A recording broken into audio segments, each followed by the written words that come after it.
ایک بوڑھے میاں انہوں نے دیکھا کسی بچے کو سگریٹ پی رہا ہے, تو بچے کو جا کے بولا بیٹا سگریٹ پینے سے انسان کی عمر کم ہو جاتی ہے. بچے نے کہا کہ میرے دادا کی عمر تو 100 سال تھی.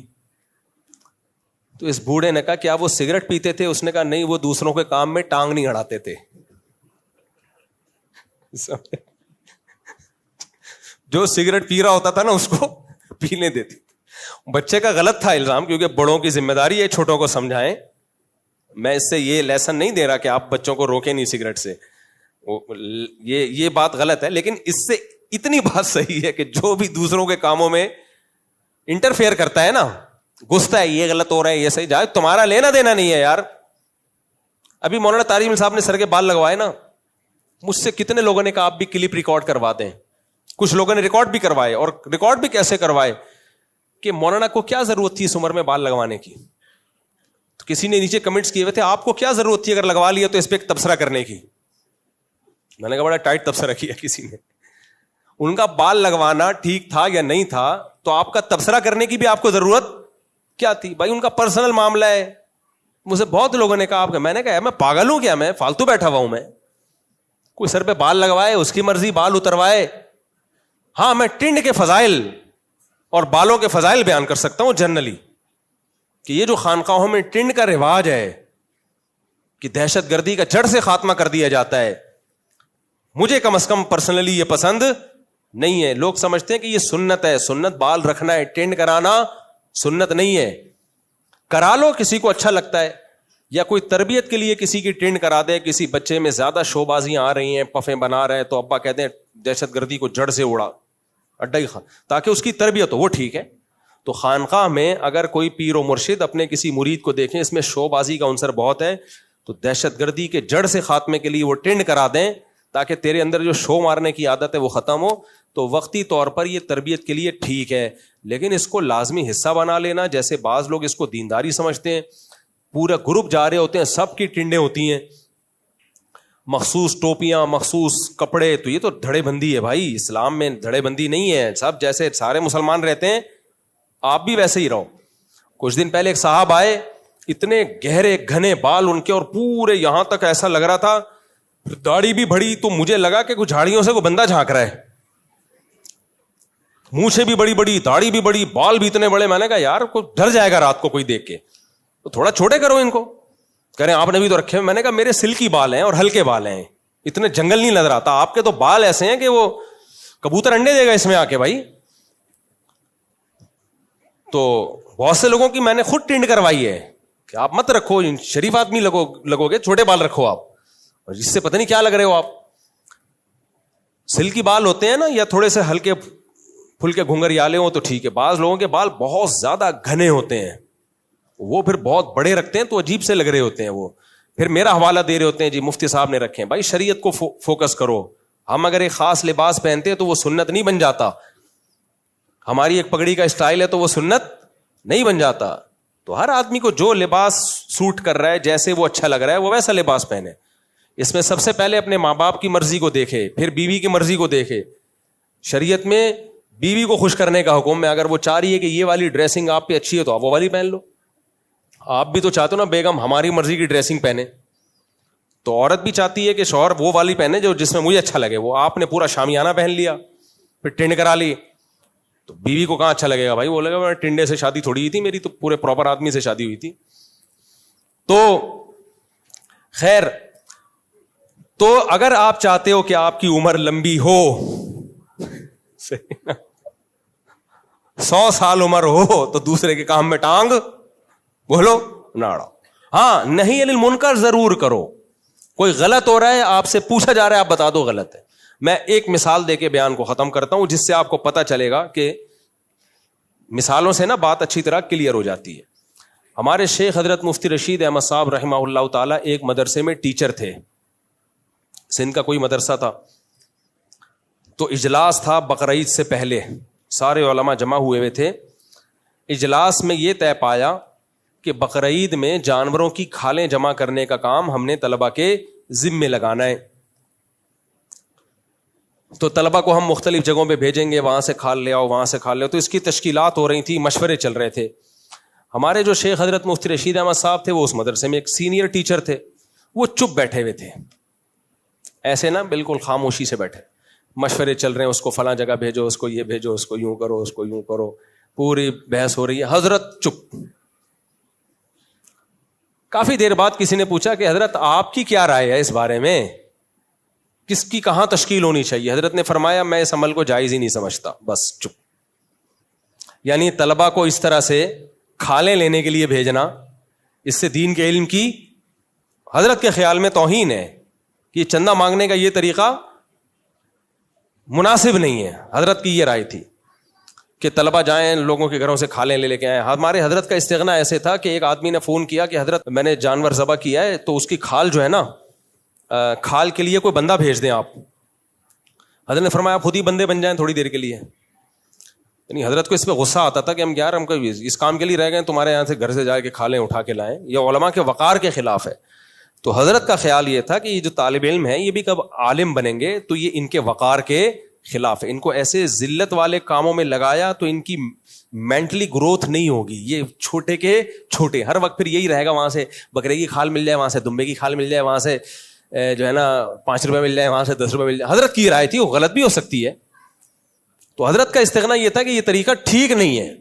بھائی چندہ مانگنا ہے تو آپ ایک پروگرام کریں, اس میں چلائیں کہ بھئی ہمارے یہ مصارف ہیں, جو حضرات دینا چاہتے ہیں دیں, نہیں دینا چاہتے تو دفاع ہو. کیا خیال ہے؟ یہ نہ کہیں دفاع ہو, لیکن مطلب یہی ہے دینا ہے دو ورنہ پتلی گلی سے نکلو. جتنے ہمارے پاس وسائل ہوں گے ہم کام کریں گے, جو وسائل نہیں ہوں گے تو نہیں کریں گے کام. لیکن عزت کو داؤ پہ نہ لگایا جائے. تو حضرت چپ بیٹھے ہوئے تھے. حضرت فرماتے ہیں جب مجھ سے پوچھا آپ کوئی مشورہ دیں تو میں نے کہا کہ میں تو اس کو جائز ہی نہیں سمجھتا.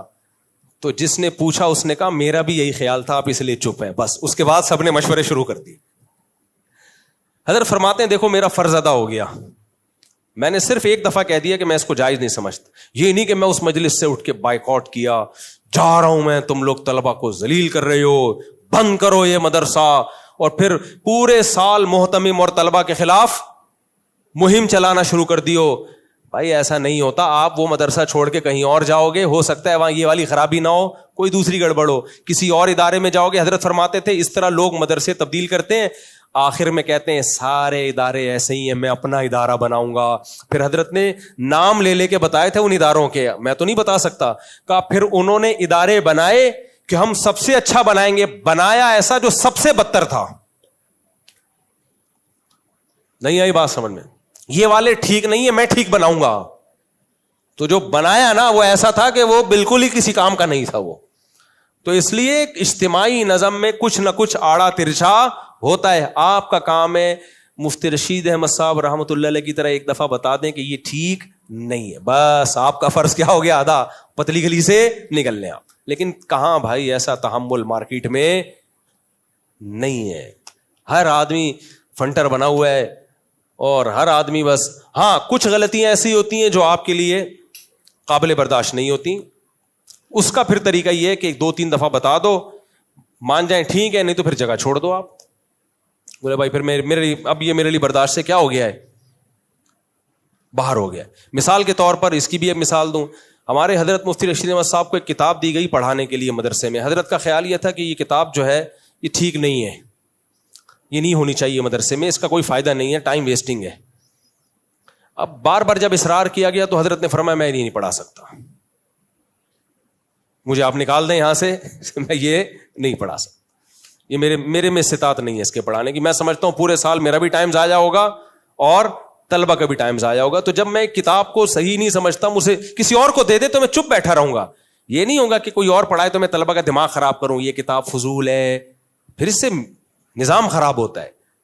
اس کی مثال ہے باس نے آپ کے ذمے کوئی ایسا کام لگا دیا, اب وہ کام آپ کی مزاج کے سے. ہمارے ایک دوست تھے, انہوں نے کیا کیا, ان کے ہاں ایک ڈرائیور تھا, اس ملازم کو انہوں نے ڈرائیونگ کے کام سے نکال کے کسی ایسے کام میں لگا دیا جو تھوڑا سا ذلت والا کام تھا.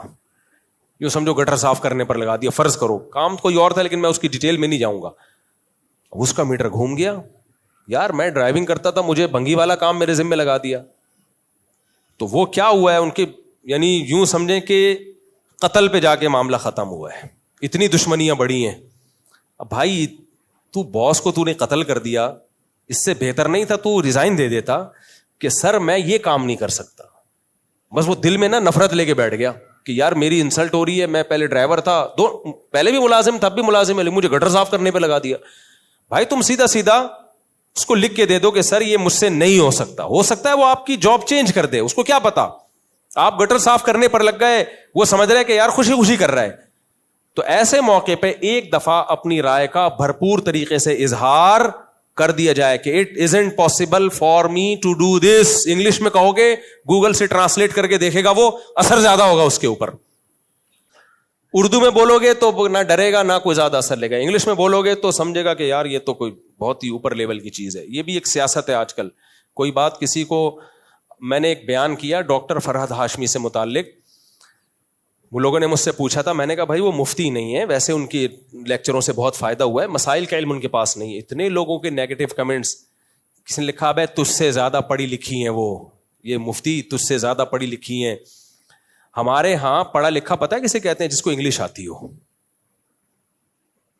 میں نہیں کہہ رہا کہ میں ان سے بڑا عالم ہوں, لیکن آپ کسی پہ الزام لگانے سے پہلے ڈاکٹر فرحت ہاشمی بولا آپ نے کون سی یونیورسٹی میں عربی پڑھی ہے, تفسیر پڑھی ہے, فقہ پڑھا ہے, پراپر وے میں کہاں سے پڑھا ہے فقہ؟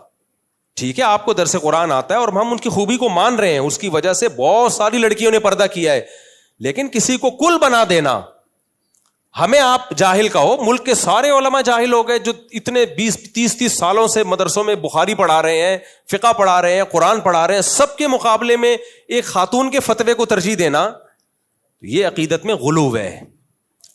آپ ہمیں کہہ دو جاہل ہیں, لیکن ہمیں ہمارا لیبل لگا کے سب علماء کو کیا کہا جا رہا ہوتا ہے, اب ان مولویوں کو کیا پتا.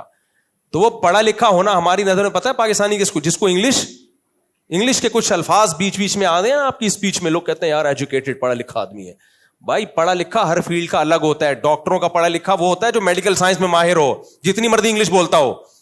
اگر وہ میڈیکل سائنس میں ماہر نہیں ہے تو ڈاکٹروں کا وہ پڑھا لکھا نہیں کہلائے گا. انگریزوں میں تو بچہ انگلش بولتا ہے.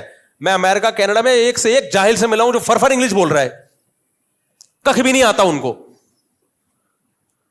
اتنے بڑے بڑے فارغ لوگ ہیں نا ان ملکوں میں, انگلش آتی ہے ان کو, وہ یہاں آ جائیں. ایک صاحب نے مجھے کہا مفتی صاحب اس کو یہاں لے جاؤ, پاکستان کی یونیورسٹیوں میں اس کے لیکچر لوگ سنیں گے, انگلش فرفر بولتا ہے.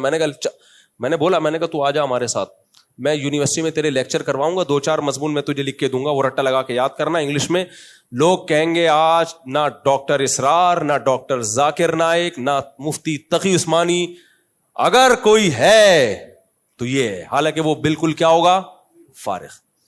تو یہ ہماری جہالت ہے کہ انگلش آنے کو ہمارے ہاں کیا سمجھا جاتا ہے, علوم, علم نہیں علوم سمجھا جائے. تو انگلش تو ایک زبان ہے میرے بھائی, اچھی بات ہے انگلش آنا, لیکن اگر آپ نے جس فیلڈ میں مہارت آپ کو حاصل کرنی تھی وہ پراپر وے میں نہیں پڑھا ہے تو آپ کو فارسی آتی ہو انگلش آتی ہو, اس سے کوئی فرق نہیں پڑتا. جی بڑا بہترین سوال کیا رفیع بھائی نے. کہتے ہیں بھائی حدیث میں تو آتا ہے جب ہاتھ سے روک سکتے ہو تو ہاتھ سے روکو, زبان سے روک سکتے ہو تو زبان سے روکو. حدیث کی پوری الفاظ کیا ہیں, جب ہاتھ سے روک سکتے ہو تو ہاتھ سے روکو اگر روکنے کی طاقت ہو, اگر طاقت نہیں ہے تو پھر زبان سے. تو آپ کو طاقت ہے اپنے باس کو تبدیل کرنے کی؟ نہیں ہے نا طاقت. نظام طاقت کا مطلب یہ نہیں ہوتا کہ یوں کر کے روکا, آگے جو اس کے نتائج نکلتے ہیں, آگے نتائج یہ نکل رہے ہیں کمپنی کا بیڑا غرق ہو گیا, مدرسے ٹوٹ گئے, سب ایک دوسرے کی غیبتوں میں لگے ہوئے ہیں, اس کا مطلب طاقت نہیں ہے. طاقت کا مطلب یہ روکنے کا فائدہ ہو, فائدہ زیادہ ہو نقصان کم ہو. اگر نقصان زیادہ ہو رہا ہے فائدہ کم ہو رہا ہے, اس کا مطلب طاقت نہیں ہے. تو طاقت میں یہ چیز داخل ہے کہ آپ کے نہی عن المنکر کے نتائج کیا نکل رہے ہیں.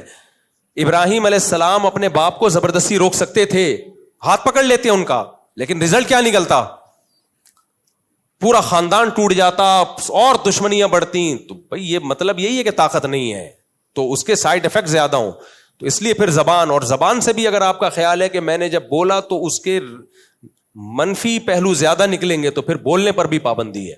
ہمارے ہاں ان تمام چیزوں کو نظر انداز کر کے بس بولو بولو بولو بولتے چلے جاتے ہیں, دیکھتے ہی نہیں کہ آگے نتائج کیا نکل رہے ہیں. تو یہ غلط ہے. اللہ تعالیٰ سمجھنے کی, عمل کی توفیق عطا فرمائے.